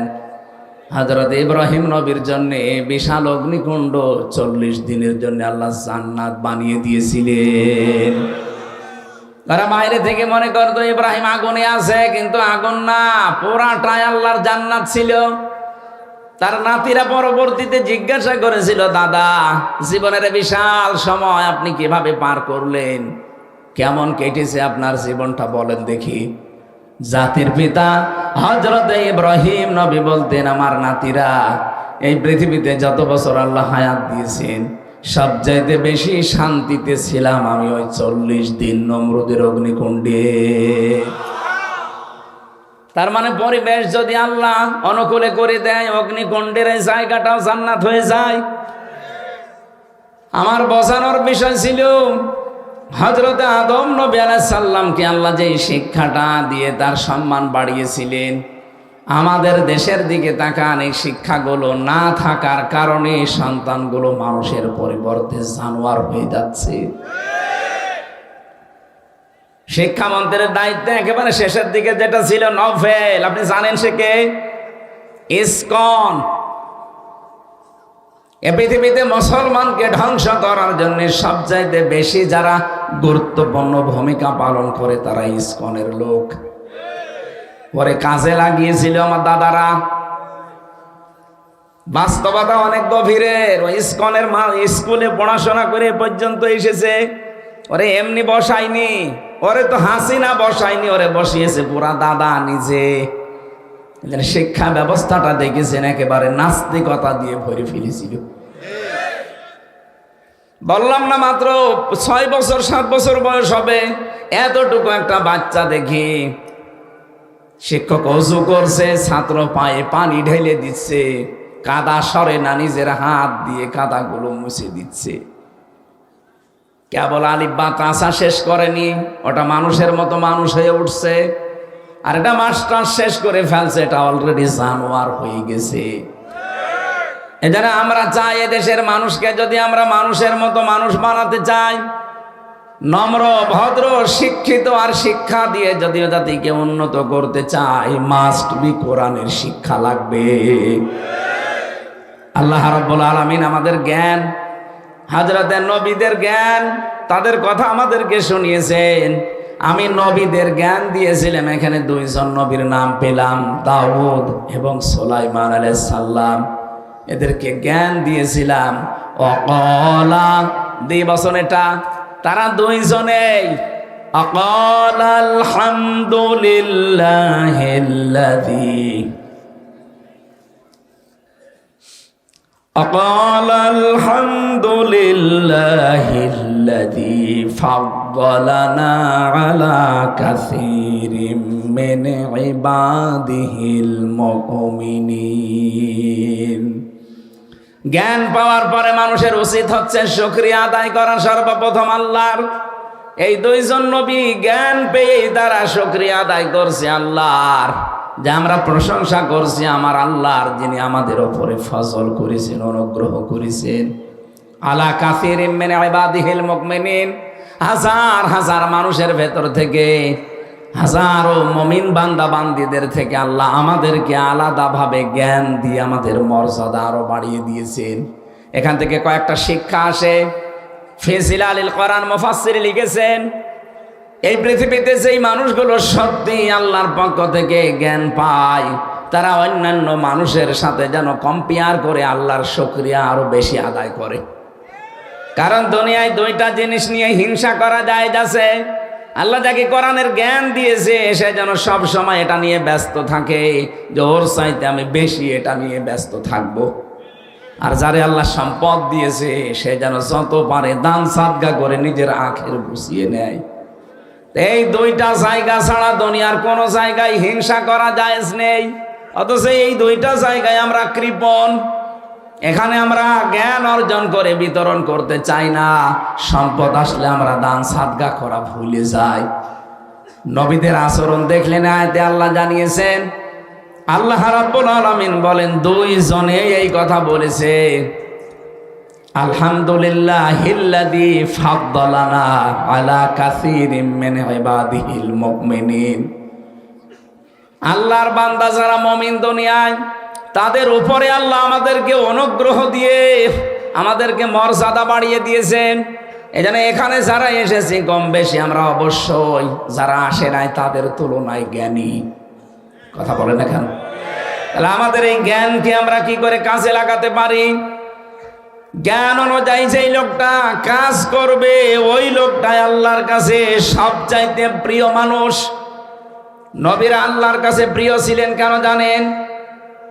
ইয়া হাসরাতান আলাল ইবাদ, রব্বুল আলামিন বলেন, এমন কোন নবী রাসূল পাঠালাম না আমার বান্দাদের জন্য আমার আফসোস লাগে, আমার আক্ষেপ হয়। এমন কোন নবী রাসূল পাঠাইনি যার সাথে সমসাময়িক বান্দা বান্দিরা ঠাট্টা করে নাই, বিদ্রুপ করে নাই। বরিশালবাসী বলেন তো, নবীদের কি চরিত্র খারাপ ছিল? তাদের আচরণ খারাপ ছিল? বলেন বলেন। তাদের সাথে মানুষের খারাপ আচরণ করার কারণ কি? একটাই কারণ, তারা জ্ঞানের উপরে আমল করত। জ্ঞানের উপরে আমল করতে গিয়ে অনেক নবী তাদের নাম পর্যন্ত হারিয়ে ফেলেছে। হযরতে মুসা নবীর দিকে তাকান, ইহুদিরা তার নামই পাল্টিয়ে দিয়েছে যোসেফ। হযরতে ঈসা নবীর দিকে তাকান, খ্রিস্টানরা তার নামও পরিবর্তন করে দিয়েছে যিশু। হযরতে ইব্রাহিমের নাম পাল্টিয়ে দিয়েছে আব্রাহাম। এই দেশে অনেকের নাম আমরা দেখলাম পাল্টিয়ে দিয়েছে জালেমরা, শুধু জ্ঞানের উপরে আমল করার কারণে। আল্লামা আহমেদ শফি হেফাজত ইসলামের সাবেক আমির, তার নামও জালেমরা পরিবর্তন করে দিয়েছে তেতুল হুজুর। এই কথা বলছেন না কেন? ওনার নাম কি তেতুল হুজুর ছিল? শহীদ আব্দুল কাদের মোল্লা রহমতুল্লাহ আলাইহি, তার নামও পরিবর্তন করে দিয়েছে জালেমরা কসাই কাদের। কথা বলছেন না কেন? তার নাম কি কসাই কাদের? নিজে গিয়েছি ফরিদপুরে, সদরপুর, তার নামটা আব্দুল কাদের মোল্লা। আমার আল্লাহর নামের সাথে তার নামের মিল আছে। আর পুরাটা পাল্টিয়ে ঢাকার পুরান ঢাকার একজনের নামের সাথে জুড়ে বিচার করে ফাঁসি দিয়ে দিল। শহীদ আল্লামা দেলাওয়ার হোসাইন সাইদি রহমতুল্লাহ আলাইহি, তার ম্যাট্রিক পরীক্ষার সার্টিফিকেট আছে, পুরাটা নাম লিখা দেলাওয়ার হোসাইন সাইদি, অথচ তার নাম দেল্লো শেখদার দিয়ে বিচার করে মেরে ফেললেন। এই পৃথিবীতে সত্যি যারা জ্ঞানের ওপরে আমল করবে, জালেমরা তাদের নামও পাল্টিয়ে দেবে। আমার নামও পাল্টিয়ে দিয়েছে পিসকে হুজুর। আমি কি পিসকে? না, আমি হাসির জন্য বলি না, এইটাই বাস্তবতা চলছে। রব্বুল আলামিন বলেন, আমার নবীদেরকে জ্ঞান দেওয়ার পরে নবীরা এই অনুগ্রহ, এটা আল্লাহর পক্ষ থেকে, এই জন্য তারা নিয়ামতের শুকরিয়া আদায় করত। কি করে করেছে জানো? ওয়ারিসা সুলাইমান ও দাউদ, সুলাইমান হয়েছিল দাউদের উত্তরাধিকারী। ওয়াকালা ইয়া আইয়ুহান-নাস উল্লিমনা মানতিকাত তায়রি ওয়া উতিনা মিন কুল্লি শাই ইন্না হাযা লাহুয়াল ফাদলুল মুবিন। এদিকে তাকান, আছে হযরতে সুলাইমান নবী দাউদ আলাইহিস সালামের উত্তরাধিকারী, তার সন্তান। সুলাইমান নবী বললেন, হে পৃথিবীর মানব মণ্ডলী, এদিকে তাকান। তিনি মানুষকে ডাক দিয়েছেন, ইয়া আইয়ুহান নাস, হে পৃথিবীর মানুষেরা, উল্লিমনা, আমাকে শিক্ষা দেওয়া হয়েছে, মানতিকাত তায়রি, পাখির ভাষা, ওয়া উতিনা মিন কুল্লি শাই, এই পৃথিবীতে যত কিছু নিয়ামত আল্লাহ দিয়েছেন, সব নিয়ামত আল্লাহ আমাকে দিয়েছেন। আর আমরা তাফসিরে পড়েছি ইবনে কাসিরে, এই পৃথিবীতে যত নিয়ামত আছে তার ভেতরে সবচাইতে উত্তম নিয়ামতের নাম জ্ঞান। এখানে 27টা নাম আছে। 1 নম্বরে জ্ঞানের নাম পেয়েছি, 2 নম্বরে আমি নাম পেয়েছি রাষ্ট্র ক্ষমতা। হযরত সুলাইমান রাষ্ট্র ক্ষমতায় ছিলেন না? কথা বলেন না কেন? মিন কুল্লি শাই, যত নিয়ামত আল্লাহ আমাকে দিয়েছেন তার ভেতরে 27টা একটা একটা করে তাফসিরে আছে। 1 নম্বরে আল্লাহ আমাকে জ্ঞান দিয়েছেন, 2 নম্বরে আমাকে আল্লাহ রাষ্ট্র ক্ষমতা দিয়েছেন। আজ কত মানুষ উল্টাপাল্টা কথা আমাদের নামে ছড়ায়। আমরা যদি মসজিদ, মাদ্রাসা, খানকা, মাহফিল এগুলো থেকে বের হয়ে একটু পরিবার, সমাজ, রাষ্ট্রের দায়িত্ব নিতে চাই, কিছু মানুষ বলে এগুলো ধর্ম ব্যবসায়ী, বলে এরা ধর্ম ভীরু না, এরা ধর্ম ব্যবসায়ী। এ কথা যদি কেউ বুঝে শুনে বলে সে বেঈমান হয়ে গেছে। কারণ আপনি কথা বললেন কাকে? আলেমদেরকে বললেন। এ আলেমরা তো আলেম না, এরা নবীর ওয়ারিস। এ কথা সরাসরি সে লাগবে নবীর গায়ে। কথা বলেন না কেন? আপনি দেখেন কতগুলো নবী দুনিয়া চালিয়েছে। তাম পৃথিবী যারা চালিয়েছে তাদের ভেতরে 2 জন ছিল আল্লাহ বলা, একজন সুলাইমান নবী আর একজন যুলকারনাইন। যে নবী হয়ে যদি দুনিয়া চালাতে পারে, এ পৃথিবীর ময়দানটা আজ আমরা সত্যি নেই। আল্লাহ আমাদেরকে যেখানে পাঠিয়েছিলেন ওখান থেকে আমরা অনেক দূরে আছি। সূরা বাকারার 30 নম্বর আয়াতটা একটু বাড়ি যে মিলাবেন। ওয়াইদ ক্বালা রাব্বুকা লিল মালাইকাতি ইন্নী জাইলুম ফিল আরদি খলিফা। রব্বুল আলামিন বলেন, স্মরণ করো ওই সময়ের কথা যখন আমি ফেরেশতাদেরকে বলেছিলাম, ইন্নী অবশ্যই আমি জাইলুম ফিল আরদি খলিফা, জমিনে আমি খলিফা পাঠাবো। কোন জায়গায়? এই জবান খোলেন, কোন জায়গায়? আরো জোরে বলেন, কোথায়? আল্লাহ কি বলতে পারতেন না ইন্নী জাইলুম ফিল খানকা খলিফা, যে আমি খানকায় খলিফা পাঠাবো? আজ বাংলাদেশের কত খানকা থেকে খলিফা বের হয়। কি কথা বলেন না কেন? এদেশের যারা খলিফা দাবি করে দেখেন সব খানকার খলিফা। আল্লাহ কি কোরআনে কোন জায়গায় দিয়েছে আমি খানকায় খলিফা পাঠাবো? আর আপনি খানকার খলিফা হয়ে কেউ 1 নাম্বার, কেউ 2 নাম্বার, কেউ 3 নাম্বার, কেউ 4 নাম্বার খলিফা হয়েও বগল বাজাচ্ছে যে আমি অমক খানকার খলিফা। আরে বেটা, তোরে কি আল্লাহ খানকায় খলিফা পাঠিয়েছে? আল্লাহ তাআলা বলতেন ইন্নী জাইলুম ফিল মাসাজিদি খলিফা, আমি মসজিদে খলিফা পাঠাবো। ইন্নী জাইলুম ফিল মাদারিসি খলিফা, আমি মাদ্রাসায় খলিফা পাঠাবো। তাহলে মসজিদ, মাদ্রাসা, খানকা এগুলো নিয়ে আপনি পড়ে থাকলে আপনার দায়িত্ব শেষ হয়ে যেত। আল্লাহ একটারও নাম দেয়নি, আল্লাহ দিয়েছেন ফিল আরদি। কোথায়? জমিনে। বলেন বলেন। বাংলাদেশের দিকে তাকিয়ে আমার এই আয়াতটা পড়ে আফসোস হয় আর হাসি লাগে। কি গো, খলিফা আল্লাহ পাঠালেন কোথায় আর আমরা কারে খলিফা বলি? আমাদের কুষ্টিয়ায় যারা জামা কাপড় সেলাই করে ওদেরকে খলিফা বলে, বলে না? যারা জুতা সেলাই করে ওদেরকেও খলিফা বলে, যারা চুল কাটে ওদেরকেও খলিফা বলে। কোথায় লাগিয়েছেন শব্দগুলো? কেউ নাপিত, কেউ দর্জি, কেউ মুসি, আর ওইটা এখন লাগিয়েছে খলিফা। খলিফা যেখানে থাকার কথা ওই জায়গায় নেই। আল্লাহর এই খলিফাগুলো জমিনে নেই। ওরা কেউ খানকায়, কেউ মাদ্রাসায়, কেউ মসজিদে, কেউ মক্তবে। আর জমিন ফাঁকা পেয়েছে, জালেমরা 180 মাইল বেগে চালাচ্ছে। এই জন্যই জালেমরা চায় না আমরা জমিনে আসি, কারণ ওরা জানে যে এখানে আসলে তো আমাদের সব বন্ধ হয়ে যাবে।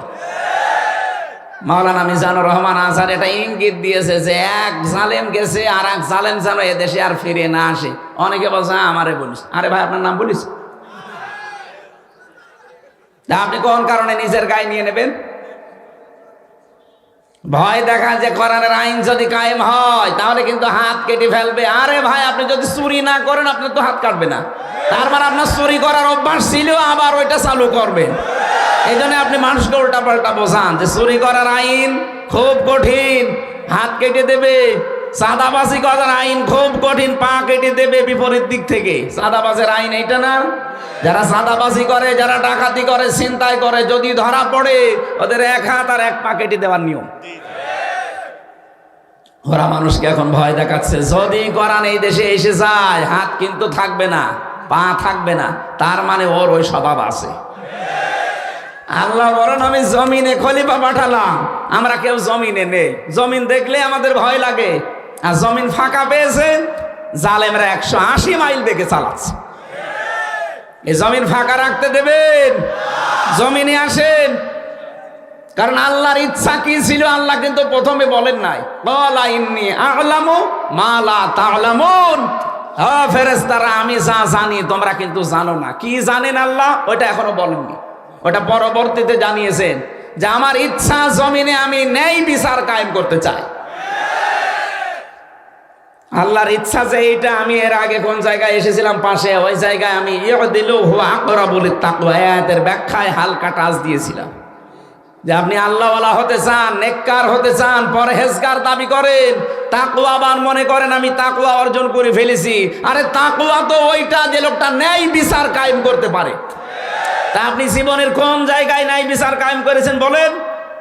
আপনার ব্যক্তিগত জীবনে ন্যায় বিচার আছে, পরিবারে আছে, সমাজে আছে, রাষ্ট্রে আছে, আদালতে আছে? নেই, কোথাও নেই। তা আপনার কিসের তাকওয়া? ইউদিলু, ন্যায় বিচার কায়েম করো, হুয়া আকরাবু লিত-তাকওয়া, এটা তাকওয়ার নিকটবর্তী পন্থা। আত্তাকুল্লাহ, আমি আল্লাহকে ভয় করো। ইন্নাল্লাহা খাবীরুম বিমা তা'মালুন, তোমরা যা করো সব জানেন কে? আমি যেটা বোঝাতে চেয়েছি আয়াত দিয়ে আমি ইঙ্গিত দিলাম, বুঝেছেন হয়তো। আমরা আজ জমিনে নেই, জমিন ফাঁকা পেয়েছে জালেমরা, মন মতো চালাচ্ছে। এই 54 বছর চালিয়েছে, আবারও অনেকে চালাতে চায় না। আর জমিন মন মতো চালাতে দেওয়া হবে না। এ জমিন এখন থেকে চলবে শাহাদতের রক্ত যেখানে পড়েছে, শহীদদের মন মতো চলবে। কথা বলেন।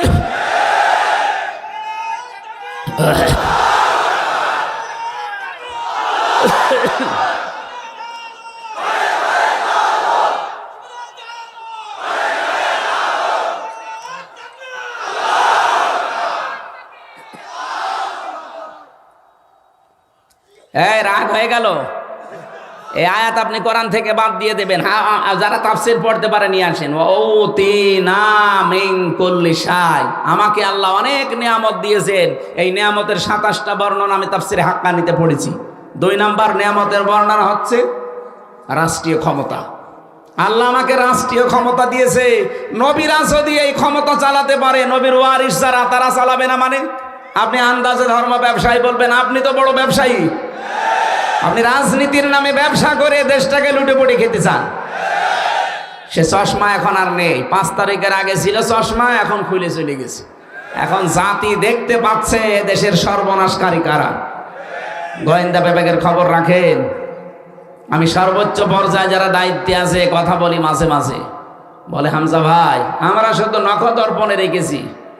অনেকে মনে করছে আমি নারায়ণগঞ্জে বন্দরে রাত 12টার পরে চাঁদা চাইলাম। জানলো কি করে? আরে ভাই, রাত 12টার পর সেদিন গাইবান্ধা এক জজের কাছে আপনি 50 লাখ টাকা চাঁদা দাবি করেছেন। বলছে ওখানে চাঁদা চাইলাম রাতের বেলা, কে জানলো গো? আপনি রাতে চাঁদা চাওয়ার কথা বলেন, পায়খানায় বসে বসে কি করেন ওইটা ওরা দেখতে পায়। ওদের কাছে এমন মেশিন আছে, আমি নিজে দেখেছি। সারা বাংলাদেশ ওদের একেবারে হাতের মুঠায়। ওরা শুধু দেখতেছে কে কি করে। এ দেশটা আসলেই কারা ভালোবাসে ওরা কিন্তু দেখতেছে। কয় মাস দেখেছে, আর কিছুদিন দেখবে। এই জন্য আচরণ ঠিক করেন। অনেকে একটা মজলুম দলের উপরে একটা বদনাম দেওয়ার জন্য অনেকেই কিন্তু পেছন দরজা দিয়ে চেষ্টা চালাচ্ছে। বাংলাদেশ জাতীয়তাবাদী দল একটা মজলুম দল। এই 15.5 বছর ওরা কি অত্যাচার হয়েছে, অত্যাচারিত হয়েছে আমি নিজে দেখেছি। আমার কাছে ছিল এক একজনের নামে 313টা মামলা, 565টা মামলা। আপনি কি করেছেন? এখন যারা চাঁদাবাজির নাম নিয়ে এই যে দলের বদনাম করেন, এই দলটা প্রতিষ্ঠিত যে লোকটা করেছিল সেই লোকটার নামে কাবা শরীফে পর্যন্ত দোয়া হচ্ছে। আমি মসজিদে নামিয়ে মায় তার নামে দোয়া শুনেছি।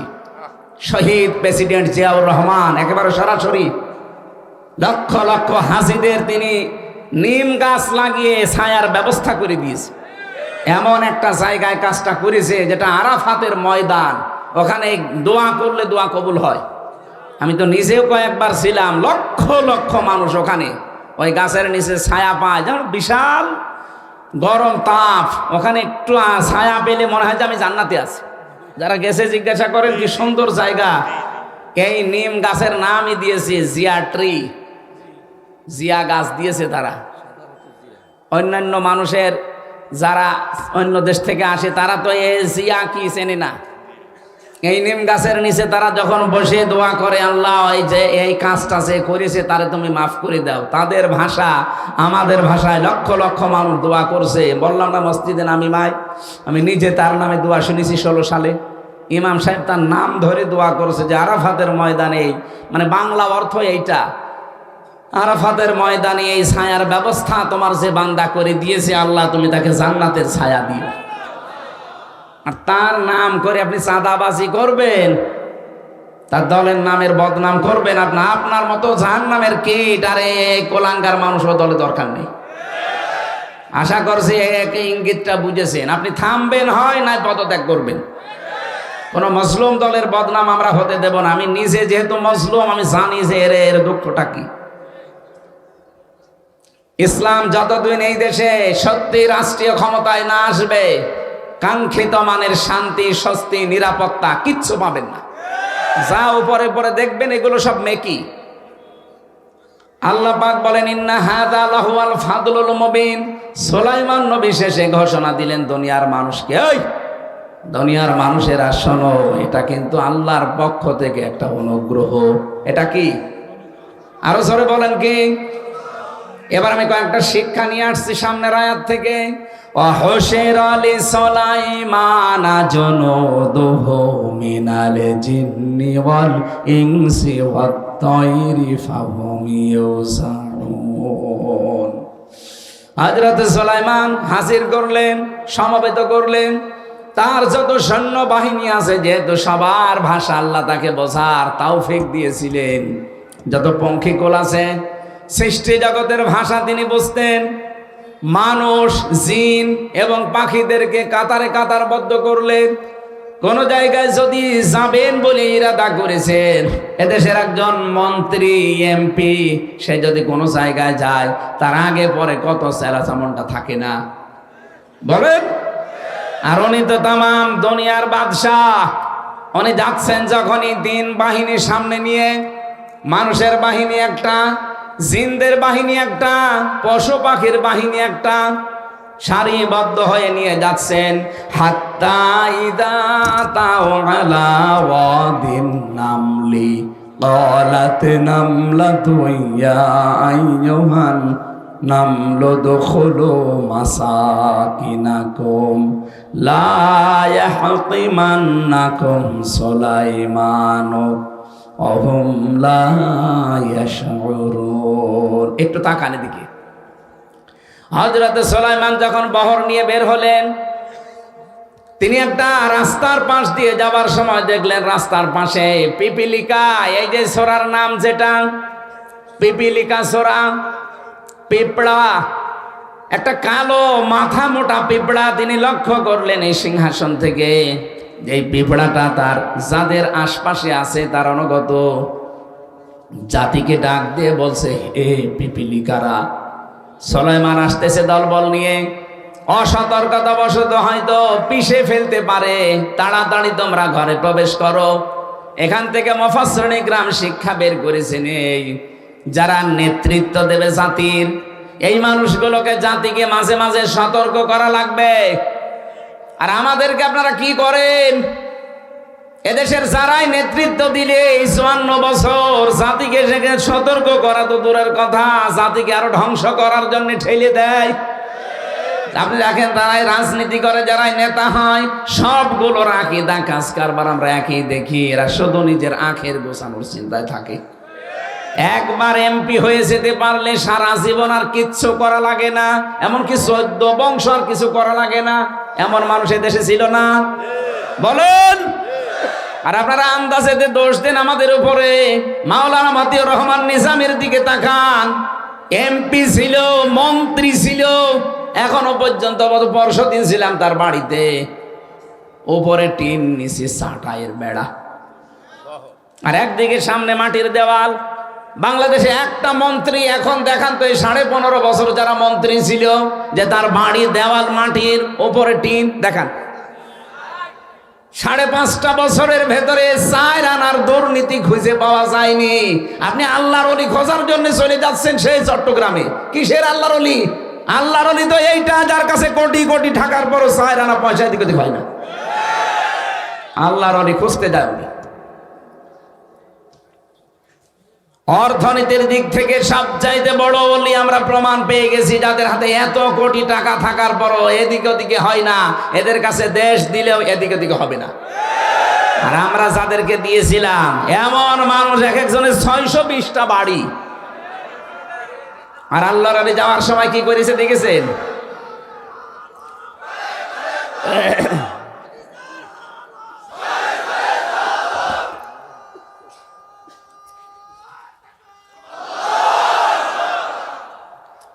আমার দেশ পত্রিকা রিপোর্ট দিয়েছে কয়েকদিন আগে, উনি যাবার সময় 14টা ব্রিফকেস নিয়ে গেছে, কারো সাথে কোনো কথা বলেনি।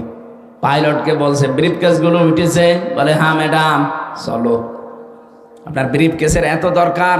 আবার সারা জীবন মানুষকে মিথ্যা কথা বলতো যে আমার কিচ্ছু দরকার নেই, আমি নিজের জন্য কিছু করি নাই। তে ব্রিফকেসের ভেতরে কি ছাই ছিল, মাটি ছিল? বন্ডামি করার জায়গা পান না। ও জানে যে যা নিয়ে আসলাম কিয়ামত পর্যন্ত যদি হায়াত পাই, কিয়ামত পর্যন্ত থাকবো স্বামীর কাছে, যাওয়া লাগবে না ও দেশে আমার। এই চিন্তা ভাবনা করে ব্রিফকেস গুলো নিয়ে গেছে। আর তার জন্য এত মায়া কান্না আপনার, এমনকি কাওয়া কাকুকেও বলে যায়নি, বলে গেছে। আমারে তো অন্তত কল দিতে পারতো যে হামজা 3 বছর জেল খাটালাম, মাফ করে দিও, চলে গেলাম। কিছুই বলে না শয়তান।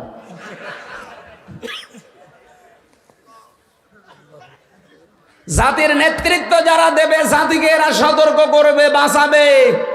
দর্থে দরকার হয় ঢোকো, ওই দল আন্দাজে কিছু করে ফেলতে পারে, তোমাদের পিষে ফেলতে পারে অজ্ঞাত সারে।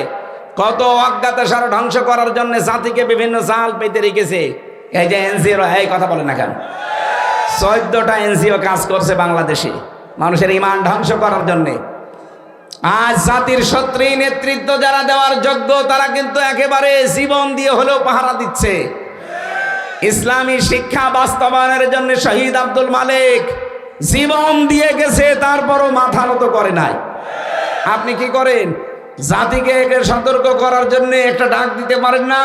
আমরা তো 24 ঘন্টা এই ডাকের উপরে আছি।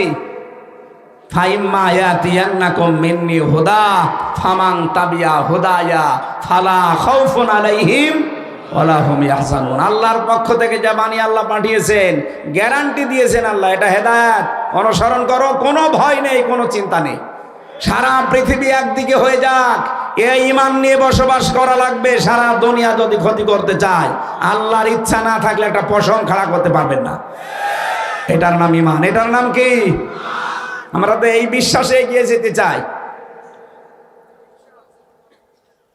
বরিশালবাসী একটা পিপিলিকার কাছ থেকে আমরা শিক্ষাটা নিতে পারলাম না। হযরতে সুলাইমান কথাগুলো শোনার পরে বহর থামিয়ে দিলেন, ডাক দিয়ে বললেন দাঁড়াও। ফাতাবাসসামা যাহিকাম মিন কাওলিহা ওয়া ক্বালা রাব্বি আউযি'নি আন আশকুরা নি'মাতাকাল্লাতী আন'আমতা আলাইয়া ওয়া আলা ওয়ালিদাইয়া ইলা আখির আয়াত। তিনি মিষ্টি হাসলেন, হেঁটে ওটা তুলে নিলেন। ওটা দেখতে একটু মাথা মোটা, মানে একটু নেতা গোছের পরিচালক, হাতের উপরে তুলে নিয়ে বললেন, হে আল্লাহ, আমি এই পিপিলিকার মতো শুকরিয়া তোমার কাছে আদায় করতে পারলাম না, আমি তোমার শুকরিয়া আদায় করছি, আমাকে তোমার শুকরিয়া আদায় করার তৌফিক দাও। ওয়ালি দাইয়া, আমার মা বাবার শুকরিয়া আদায় করার তৌফিক দাও। এখানে আলেমদেরকে আবার বলছি, পুরা কোরআন শরীফের ভেতরে 3টা কথার সাথে 3টা কথা আল্লাহ জুড়ে দিয়েছেন। একটা না মানলে আরেকটার কোনো গুরুত্ব নেই। যেখানেই দেখবেন শুকরিয়া আদায় করার কথা, সেখানে আনিস করলি ওয়ালি দায় কাজ। আল্লাহর শুকরিয়া আদায় করবার সঙ্গে সঙ্গে মা বাবার কথা আছে। কেউ যদি আল্লাহর শুকরিয়া আদায় করে কিন্তু মা বাবার শুকরিয়া আদায় না করে, ও যেন আল্লাহকেও মানে না। যেখানেই দেখবেন আকিমিস সালাহ, সঙ্গে সঙ্গে আতুস যাকাত, নামাজ পড়ো, সঙ্গে সঙ্গে আল্লাহ বলেন যাকাত দাও। নামাজ পড়েন, যাকাত দেন না, আপনি যেন নামাজও পড়েন না। 3 নম্বরে যেখানে আতিউল্লাহ, সেখানে দেখবেন আতিউর রাসূল, আল্লাহর ইতাআত করবেন, রাসূলের ইতাআত করবেন না। আল্লাহ বলেন ও যেন আমাকেও মানে না।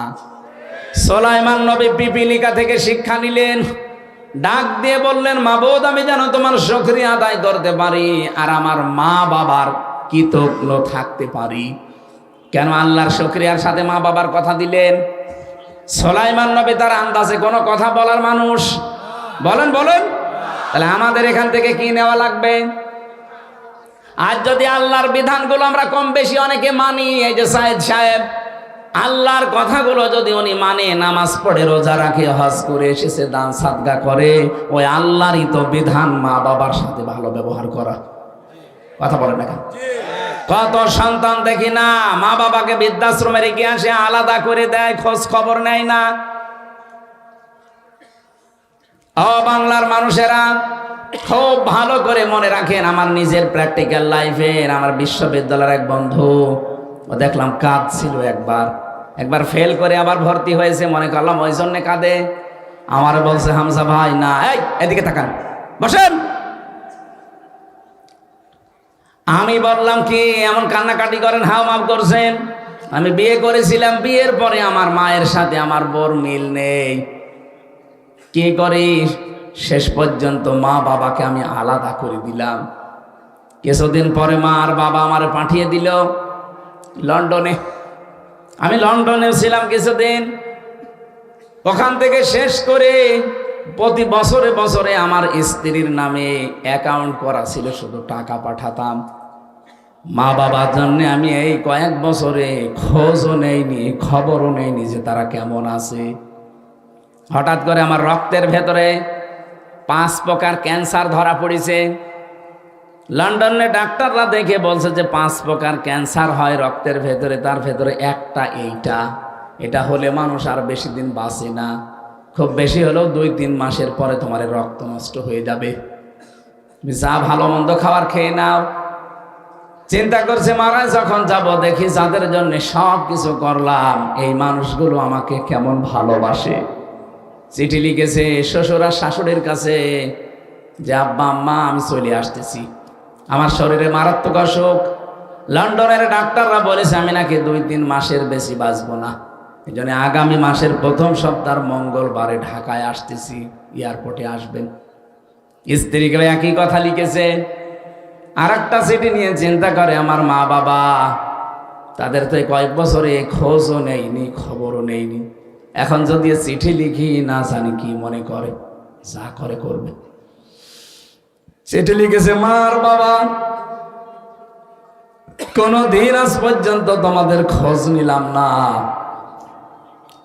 আগামী মাসের প্রথম সপ্তাহে আমি লন্ডন থেকে বাড়ি আসতেছি, সুযোগ পেলে এয়ারপোর্টে আসবা। শরীর খারাপ এ কথা লেখে নাই। সবাই চিঠির জবাব দিচ্ছে একটা একটা করে, যে জিনিস আনতালে আনা লাগবে।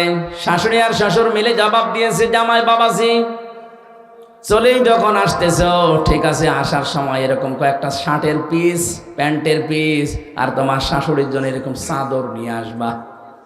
স্ত্রী লিখেছে, আমার স্বামী, বান্ধবীদের স্বামীরা আসার সময় এই এই জিনিস নিয়ে আসে, তুমি যখন আসবা এরকম জিনিস কিছু নিয়ে আসবা। আমি লিস্ট করে দিলাম। চিঠি পড়ে আর কান্নাকাটি করে, আল্লাহ আমি কাদের জন্য কি করলাম। আমাদের শরীর খারাপ, একটা বারের জন্য জিজ্ঞাসা করে না আছে আমার শরীরটা কেমন আছে, শুধু জিনিস চায়। মা বাবা তো চিঠির জবাব দিল না, মনে হয় তারা আমারে মাফ করে নাই। তারা যদি চিঠির জবাব দিত, দেখতাম যে তারা এই চিঠির সাথে কেমন আচরণ করে। হঠাৎ কে যেন এসে বলছে চিঠি পেয়েছে। বাইরে গিয়ে দেখে মা আর বাবা 2 জন মিলে লিখেছে। চিঠি খোলার পরে চিন্তা করছে, দেখি এর ভেতরে যদি কোনো জিনিস চাওয়া থাকে ওদের মতো, তাহলে তো সবই এক হয়ে যাবে। আগে কিরোসিন নিয়ে আসি, পেট্রোল কিরোসিন নিয়ে এসেছি, ম্যাচ নিয়ে এসেছি। যদি এই চিঠির ভেতরে ওদের মতো জিনিস চাওয়া থাকে, আমি এক্ষুনি মারা যাব। চিঠি খোলার পরে পড়ছে প্রথম লাইনে, প্রাণের সন্তান, দীর্ঘ কয়েক বছর তুমি লন্ডনে আছো, কোনোদিন খোঁজ নাওনি, খবরও নাওনি, অথচ এই কয়েক বছর তোমাকে 1 সেকেন্ড আমরা 2 জন ভুলে থাকতে পারিনি। দ্বিতীয় লাইনে লিখেছে, প্রাণের সন্তান চলে যখন আসবে, বিমানে ওঠার আগে গরিব দুঃখীকে পয়সা দান করবে। কত প্লেন উড়ে যায়, কত প্লেন অ্যাক্সিডেন্ট হয়, তুমি সহি সালামতে জানো সাধু ফিরে আসতে পারো। এই জন্যে বাড়িতে 2টা খাসি ছাগল ছিল, 2টায় তোমার নামে সাদকা করে দিয়েছি। তৃতীয় লাইনে লিখেছে, প্রাণের সন্তান, আজকে থেকে যেই কয়দিন তুমি এ দেশের মাটিতে ফিরে না আসো, প্রতিদিন 2 রাকাত নামাজ আর 1টা করে রোজা মান্নত করলাম। সেটি পড়ে আর কান্নাকাটি বাড়িয়ে দেয়, আল্লাহ আমি কি করেছি, যাদের জন্য জীবন নষ্ট করে ফেলেছি তারা আমার কাছে শুধু জিনিস চায়, আর এদের আমি খোঁজই নেইনি। এ মানুষগুলো আমার জানের হেফাজতের জন্য খাসি সাদকা করে, গরিব দুঃখীকে পয়সা দিতে বলে, এরা আমার জন্য নফল রোজা আর নামাজ মান্নত করে। আইলে আমার বিবেক হালকা খুলে গেছে। কিছু যদি কারোর জন্য নাও নেই, আমার মা বাবার জন্য আমি জিনিস নিতে ভুল করব না। লন্ডন থেকে মার্কেট যতটুকু পারে করেছি, জিয়া বিমান বন্দরে নামার পর শ্বশুর আর শাশুড়ি যে হাজির, কই যাও জামাই বাবাজি জিনিস কই, ধমক দিয়ে বলছে আপনি জিনিসের কথা বলেন, একটাবারও জিজ্ঞাসা করেন আমার শরীর কেমন আছে। শরীর ভালো না, মার্কেটে যেতে পারি নাই, জিনিস আনি নাই, টাকা আছে, ঢাকায় পাওয়া যায় কিনে দেব। যেই বলেছে ঢাকায় পাওয়া যায় কিনে দেব, বলে তোমার মতো স্বামী জামাইয়ের আমাদের দরকার নেই, এয়ারপোর্টেই তোমারে আমরা ছেড়ে চলে গেলাম, থাকো। স্ত্রী বলছে আমার সেই লিস্ট করা জিনিস কই, খালি জিনিস জিনিস করো। জন্য তো জিজ্ঞাসা করেন আমি কেমন আছি, বলে পরে জিজ্ঞাসা করবো, জিনিস দাও। আনি নাই, ঢাকায় পাওয়া যায় কিনে দেবো, জানো তো আমার শরীর খারাপ। বলে আনো নাই, তোমার মতো স্বামীর আমার দরকার কি, তোমার এয়ারপোর্টে আমি ডিভোর্স দিয়ে চলে গেলাম, কারণ যাবে ও তো বাঁচবে না। গেট থেকে বের হয়ে হাও মাও করে কাঁদছে, কই আমার মা বাবা আসে নাই, মনে হয় তারা এখনো আমারে মাফ করতে পারে নাই, দেখি তো না তাদেরকে। হঠাৎ পাশ থেকে কে যেন ডাক দিয়েছে, আইরে বাবা আমাদের বকিয়া, দীর্ঘ কয়েক বছর তোকে দেখি নাই, এক নজর দেখার পরে মনে হচ্ছে আকাশের চাঁদ আমরা হাতে পেয়েছি। ছেলেটা মাকে পরীক্ষা করার জন্যে সালাম করতে গেছে, ডাক দিয়ে বলে মা আমি কিন্তু কিচ্ছু আনতে পারি নাই তোমাদের জন্যে। মা শুধু সালাম দেওয়া দেখেই বলছে, বাবা তোর শরীরে মারাত্মক কোনো অসুখ নাকি? কেন? মা আমি তো তোমার কাছে চিঠিতে লিখে নাই যে আমি অসুস্থ, যাদের কাছে লিখেছিলাম তারা সাথে সাথে জিনিস চেয়েছে, তোমার কাছে তো কিছুই লিখে নাই, আমি শুধু বলেছি আগামী মাসের 1ম সপ্তাহের মঙ্গলবারে আসবো, এয়ারপোর্টে আসবা। তো কই তুমি তো শিক্ষিতাও না, তুমি তো জ্ঞানী মানুষ না, কিভাবে বুঝলে? তুমি তো চিকিৎসকও না। মা ডাক দিয়ে বলে, সন্তান 10টি মাস এই পেটের ভেতরে আমি তরমুজের মতো বহন করেছিলাম, 2 বছর পর্যন্ত তোরে আমি দুধ খাওয়িয়েছি, 22-23 বছর পর্যন্ত তোর পেছনে আমি শ্রম দিয়েছি বিনা স্বার্থে, এতদিন পর্যন্ত তোর সব আমার নখ দর্পণে ছিল, আমি কি জানবো না তোর শরীরের অবস্থা কি? আমি টের পেয়েছি, সত্যি করে বল তোর কি হয়েছে। ছেলেটা মায়ের পা জড়িয়ে বলছে, মা সত্যি আমি আর কিছু লুকাবো না, অবশ্যই আমার শরীরে এমন একটা মারাত্মক অসুখ, ডাক্তার আমারে ফেরত দিয়েছে, আমি আর বাঁচবো না। মা যা করেছি আজকেই তুমি আমারে আজকেই মাফ করে দাও। বন্ধু বলছিল, দেখলাম সেজদায় পড়ে গেল মা আর বাবা দুইজনেই, ডাক দিয়ে বলে মাবুদ আমাদের এই হায়াত আমরা দিয়ে দিলাম, আমাদের সন্তানটাকে অন্তত তুমি বাঁচিয়ে রাখো। নবীজি জানিয়েছেন মা আর বাবা যদি মন থেকে কিছু বলে ওটা সঙ্গে সঙ্গে আরো সে পৌঁছিয়ে যায়। মা আর বাবার দোয়া ওই দিন আল্লাহ কবুল করে কুদরতের দাওয়া পান করিয়ে চিরদিনের জন্য আমার ওই বন্ধুকে আল্লাহ সুস্থ করে দিয়েছে। এই হচ্ছে মা বাবা, আর ওগুলো দুনিয়ার মানুষ। পৃথিবীর কারো দিকে তাকিয়ে এরকম মহান সম্পর্ক আমরা যেন নষ্ট করে না ফেলি। আপনি যত ইবাদত বন্দেগী করেন, জায়েজ কোনো কথা মা বাবার যদি না মানেন, তাদের শুকরিয়া আদায় না করেন, আপনি যেন আল্লাহকেও মানেননি। এই জন্য সুলাইমান নবী এখন নবী, তিনি আল্লাহর শুকরিয়া আদায় করার পাশাপাশি মা আর বাবার নাম নিয়েছিলেন। আমরা যারা সন্তান আছি মা বাবা যাদের আছে অবশ্যই এদিকে আমাদের খেয়াল রাখা লাগবে। আপনি আকাশ পরিমাণ ইবাদত বন্দেগী দিয়ে কি করবেন? আপনার মা বাবা যদি সন্তুষ্ট না থাকে আপনার প্রতি, জায়েজ পন্থায়।